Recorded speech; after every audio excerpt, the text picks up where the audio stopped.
Player ratings then. Brentford 1, Everton 0. Everton are in a relegation battle, whether you like it or not. If you don't think they are, then quite frankly, I don't know what you're watching. Because given our upcoming next 4 or 5 fixtures, we could very much be in the bottom 3 come January. And you can sack the manager. And I know a lot of people will call for the manager to be sacked. And do you know what? I think Rafa Benitez got it awfully wrong today. I think that defeat is on Rafa Benitez. I'm not making any excuses for him. I think his decisions were dreadful. I think his persistency his ideas to persist with, you know, players that he obviously has a personal connection with, i.e. Townsend and Rondon for so long, was shocking, considering the pair of them were absolutely awful for every single minute they were on the pitch. But as I said in the instant match reaction, it doesn't matter. You could sack him, bring somebody else in, sack him the same day, bring somebody else in on Tuesday, sack him, bring somebody else in after the derby, sack them, doesn't matter. Nothing changes at the football club because it's rotten from top to bottom, from the players to the managerial staff to the board. The club is just on its arse at the moment, and I don't see a way back, if I'm being perfectly honest with you. Anyway, I've calmed down slightly since the instant match reaction. I apologise if you don't like ranting and raving. I know not a lot of people do. But I turned the camera on after watching that absolute joke of a performance for 90 minutes, and that was what come out. I couldn't really stop it, so I apologise. Yeah, anyway, let's get into this then. Jordan Pickford. I'm going to give Jordan a 7 today. I don't think he done anything wrong for the goal. There's a shout that he could have maybe caught the ball when Andros Townsend decided to volley, you know, a Brentford player in the face. I think it was on Yeka, instead of parrying it. But I think that's pretty much clutching at straws to have a go at Jordan Pickford. That's probably what Sky will say, because, you know, they're all hoping that Aaron Ramsdale becomes the next Gordon West, even though he's all right. In fact, he's a good goalkeeper, but he's not anywhere near what some people seem to think he is. But I don't think Jordan Pickford particularly done much wrong today, if I'm being honest with you. He was a couple of times the ball come into him in dangerous areas and he dealt with it. He didn't have an awful lot to do. Let's be honest, Brentford weren't very good today. They scored a penalty, and they, you know, caused us a couple of problems. It's certainly in that first half, they probably could have had 2 or 3. And Jordan Pickford was called into action on a couple of occasions, but in the second half, they had very little of the ball. And it says a lot about Everton, is the fact that Brentford were poor in that second half and we still couldn't even create an half chance. But no, Jordan Pickford, I thought, like, as I said, I thought he done relatively well. I don't think there was much to say about Jordan Pickford, so he's getting a 7. Luca Dean's getting a 3 for me. Again, just not very good, was he? Didn't offer anything going forward whatsoever. Every time he got, you know, his foot on the ball with an opportunity to cross it, either was an awful cross or it was defended. Defensively, he was average. He got caught a couple of times, but not an awful lot. But he just didn't have an impact on the game, in my opinion. He just didn't do anything of note to sit back and go, wow, he put in a good performance today. Some people will say he was bang average and give him a 5 or a 6. But I just think you need more for a fullback who prides himself so much on his offensive ability and his ability to create chances and score goals. When you're coming up against a side like Brentford and you're not doing anything, that's not a good performance, in my opinion. Michael Keane is getting a 6. Thought he was all right today, to be honest with you. Thought he was all right. Don't think he put much of a foot wrong, in my opinion. He pretty much dealt with everything that he needed to deal with. As I said, it's really difficult doing the player ratings because you look at individual performance. Same with Luca Dean, you probably go, he wasn't that bad. But as a whole, they were all just, none of them seemed bothered. None of them seemed interested. They didn't want to run around. They didn't want to win the ball back. They didn't want to throw a challenge in. There was no tempo. There was no urgency. You know, even when we pressed a little bit higher in the second half, there was still no tempo or any urgency at all. So individually, you look and you go, yeah, he was all right today. But realistically, they weren't all right because they didn't win a must-win game, and we've just been embarrassed again. So Michael Keane on the ball, yeah, it was all right. Defensively, was all right, but you know, again, not good enough. Just not good enough. So he's getting a 6. Ben Godfrey next to him, he can have a 5. I think Ivan Toney had a couple of times where he got the better of him, and he outstrengthened him. But again, you know, he was all right defensively. He done okay. He dealt with a lot that he needed to deal with. And yeah, he was alright. Seamus Coleman is getting a 2 on the right-hand side. That right-hand side today was awful. Coleman and Townsend were absolutely shocking. I've had a little bit of a go at Seamus Coleman in the instant match reaction. And it wasn't necessarily for his performance. You know what? I feel sorry on Seamus Coleman, if I'm being honest with you, because I don't think he should be anywhere near this Everton team. And that's through absolutely no fault of his own. That's through a failure in recruitment by Marcel Brands and his recruitment team in the summer. But there's absolutely not a chance that Seamus Coleman should be starting week in, week out for Everton. He just simply isn't good enough anymore. We can talk about being fit enough, we can talk about being fast enough, but the reality is he isn't good enough. He isn't good enough anymore to be playing week in, week out at right back for Everton. And as I said, I don't particularly blame him for that, because it was a failure on the recruitment side of things and he's the club captain. But one thing that really bugged me with Seamus Coleman's performance today was the penalty situation. You're the captain of Everton Football Club. We're 1-0 down in a game that these players must have understood the importance of. These players surely knew how important this game was. They surely knew how desperate we were to get the 3 points. We're 1-0 down. We go up the other end. A player's absolutely ragged on the floor. A blatant penalty. The clearest penalty you'll see all day. And Brentford got quite a clear penalty. And as the captain of this football club, you're not even going over and getting in the referee's ear. You're not even going over and screaming and shouting and saying, hang on, if that's a penalty, how is that not a penalty? As I said in the instant match reaction, he doesn't even need to have seen the foul. I'm not taking this excuse of he mightn't have seen it. He doesn't need to have seen it. All he needs to know, well, what Solomon Rondon should have done firstly is gone over to the referee, and then every Everton player should have followed them and crowded them. They didn't need to have seen the challenge. All he needed to know is that our striker felt like he was fouled in the box, and then whatever he's saying, whatever Solomon Rondon's saying, you just repeat it and say, yeah, I seen that. You don't have to have seen it. Who gives a shit? Who cares if you like? You don't have to have seen it. But get round and force the referee into making a decision. Make it difficult for him. But no, it would just Mr. Nice FC. It's just, oh yeah, it wasn't a penalty. That's brilliant, that referee. Thank you very much for that decision, my mate. In fact, I'll sign you a share for that decision because that's absolutely brilliant. Thank you very much, my mate, for that one. It's nonsense. It's absolute nonsense. And I'm still yet to see Seamus Coleman show any of his passion and desire towards referees in that scenario. He's all right coming over to fans at the end of the game and having a go, or saying, hang on, this isn't good enough, we need to be better. Why aren't you in the referee's ear saying that's a penalty, get that checked right now? Other captains of other clubs over the years have done it. In fact, clubs have won the league on the basis that their captain has forced referees into making decisions, and referees have hated refereeing those clubs because they know they'll be in with a difficult day. Referees must face Everton and think, be easy this, because these just accept any decision I give. And in fact, they accept it and they thank me for it. It's just Mr. Nice nonsense. And it's not just down to Seamus Coleman. It's not, but I just think as the captain, he should have been in the air there, and he wasn't. And otherwise, other than that, his performance I think was poor today. I think his performance overall was poor. So he's getting a 3. Into the midfield then, Alan can get a 5. Again, he was all right. Obviously, pace-wise, he hasn't got the pace that we could do with him having. He's not necessarily quick. And I think we saw that on a couple of occasions. He got beaten for pace. On the ball, he was all right, as he is every week he plays. He's all right on the ball. But, again, he formed part of a team that have just been beaten by no disrespect, but by a poor Brentford side.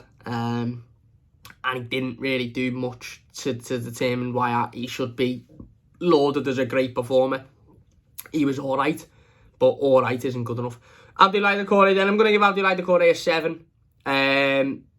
Very, very nice to see him back in the Everton team, of course, and he brought that urgency, he brought that desire, he brought that intensity that we needed. I think in the first 10 or 15 minutes, he sort of struggled to find his feet a little bit. He sort of struggled to, find the tempo with the game, his passing, his touch, etc. But the more the game went on, the more he sort of, as I said, he grew into it.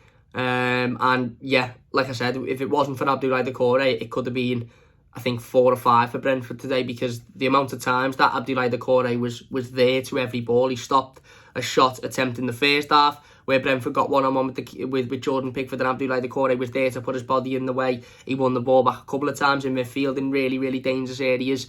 And as I said, although his touch and his passing wasn't great. It was his first game back for however many weeks, and we've missed him massively, and it was clear to see that we've missed him massively as well. I think he got about the pitch. I think he worked hard, and I think he showed how important he is to this Everton team today. Forward line then, this is where it gets a little bit embarrassing for Everton. We'll start with Anthony Gordon, who I thought was the best of the four today. He's going to get a 6 for me. I think in the first half he was much more impressive than he was in the second half. He won the ball back a couple of times. There's a couple of times where he took the ball really, really nicely and fed it into forward areas. Yes, he did tail off in the second half. I understand that. But the one thing about Anthony Gordon for me is, I had this argument on Twitter with a couple of people before saying, oh, he's got no end product, he's not good enough, this, that and the other. You're just praising him because he's from the academy. Anthony Gordon wasn't great today. He was good, I thought. I thought he worked really hard. He was really good in the first half. But he, above all else, he wants to play for Everton. He wants to play for this football club. Does Alex Iwobi want to play for Everton? I don't think he does. Does Andros Townsend want to play for Everton at the moment? Maybe he does, but maybe he's just not good enough. Does Solomon Rondon want to play for Everton? I don't think he does. So we can sit here and debate all day long about how good Anthony Gordon is or isn't. The fact is when he's on that pitch, it seems like he's the only player who shows that he wants to play for this football club. The only player who shows that he cares, that he gives a shit, that he wants to work hard, that he wants to battle, that he wants to, actively try and change the game for Everton. And sometimes he mightn't be good enough to do that. And yes, his end product needs improving. And yes, sometimes he loses the ball or he's not strong enough in key areas. But at least he's trying, at least he's working hard, at least he's showing that he actively wants to change the game. Because I just think the majority of the rest of the team don't show that, because I don't think they care. As I said, he was much better in the first half than he was in the second half, I thought. And yeah, he can get a 6.5 you can have for that. Andros Townsend's getting a 2 on the right hand side. A really, really poor day for Andros Townsend. Probably his worst in an Everton shirt, to be fair. Obviously he gave away the penalty, and whilst I understand that he wasn't going for the player and that, it was a genuine attempt for the ball and all of that, I think Andros Townsend himself, as an experienced footballer, somebody who's been around the game for a long time, should understand that you cannot make a challenge in football in this day and age. And if you're putting your foot that high, you need to be absolutely certain that A, you're going to win the ball, and B, there isn't an opposition player anywhere near you. Because as soon as Onyeka saw that foot go high, all as he knew was, right, I'm putting my head in there. I'm getting my head in the way there. I'm making contact, and it's a definite penalty. And it was always going to be given, especially with VAR and slowed down replays, etc. It was always going to be given. But beyond that, I thought his passing was poor today. I thought his decision making was poor. I thought his ability to create chances was dreadful. I just thought he was really, really poor today, so he's getting a 2. Alex Iwobi then on the other wing, he can have a 3 as well. I've seen a debate on Twitter before about, Alex Iwobi and some people saying he wasn't actually that bad and some people saying he's awful, this, that and the other.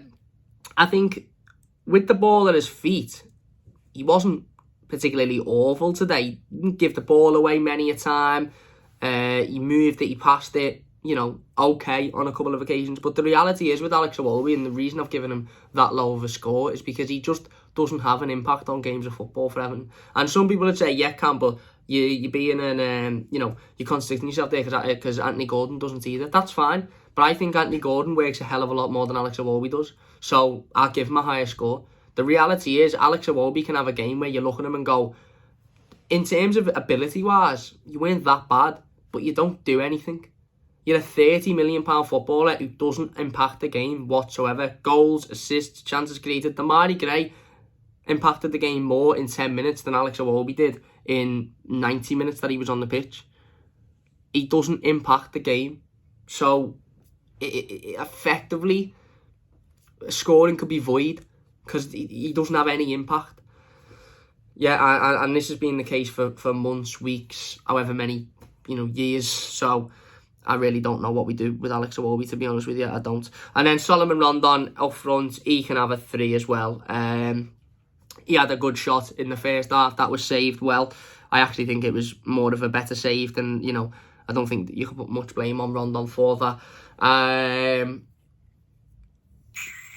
But yeah, again, on the ball, but doesn't do anything. Does not do anything whatsoever.